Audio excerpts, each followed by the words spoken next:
ठेवणारा, बंद दारांना उघडून सर्वांना जवळ घेणारा, गरिबांच्या लेकरांना शाळेची वाट दाखवणारा, गरिबांच्या लेकरांना शाळेची वाट दाखवणारा शाहू महाराज. तो राजा म्हणजे शाहू नावाने ओळखणारा, तो राजा म्हणजे शाहू नावाने ओळखणारा. सन्माननीय गुरुजन व माझे मित्र मैत्रिणींनो, मी मैत्री दीपा विनायक खरे. आज मी अशा एका राजाबद्दल सांगणार आहे. तो राजवाड्यात राहून सुद्धा झोपडीतल्या माणसाचं दुःख समजून घेत असत. तो राजा म्हणजे राजश्री छत्रपती शाहू महाराज.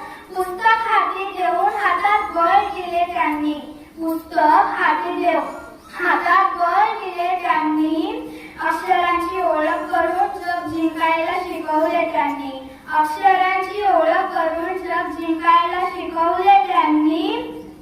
मुलगा मुलगी भेद न करता शाळेत पाठवले सर्वांना, मुलगा मुलगी भेद न करता शाळेत पाठवले सर्वांना. शाहू महाराज ज्ञानाची गंगा वाहून घडवला नवा महाराष्ट्र त्यांनी, ज्ञानाची गंगा वाहून घडवला नवा महाराष्ट्र त्यांनी.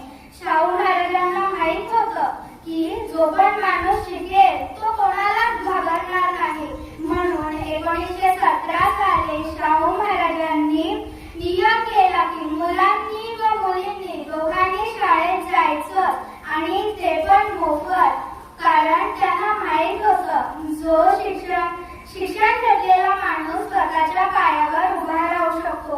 पाण्यासाठी झगडणाऱ्यांना हक्काचे पाणी देणारा, पाण्यासाठी झगडणाऱ्यांना हक्काचे पाणी देणारा, तू लहान मी मोठा हा भेदभाव मिटवणारा, तू लहान मी मोठा हा भेदभाव मिटवणारा, माणसाला माणसासारखं गळ्याला लावणारा, माणसाला माणसासारखं गळ्याला लावणारा शाहू राजा आमचा, शाहू राजा आमचा नवा युग घडवणारा, शाहू राजा आमचा नवा युग घडवणारा.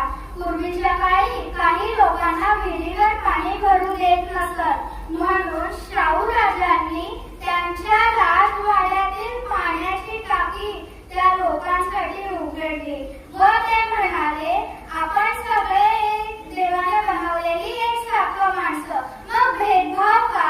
म्हणून शाहू महाराजांनी गरीब मागे पडलेल्या लोकांना सरकारी नोकऱ्या अर्ध्या जागाने दिल्या व ते जाता जाता 3 गोष्टी सांगून गेले. सर्वांनी भांडू नका, सर्वांनी एकत्र या व खूप शिका. शेवटी जाता जाता मी एवढंच म्हणेन की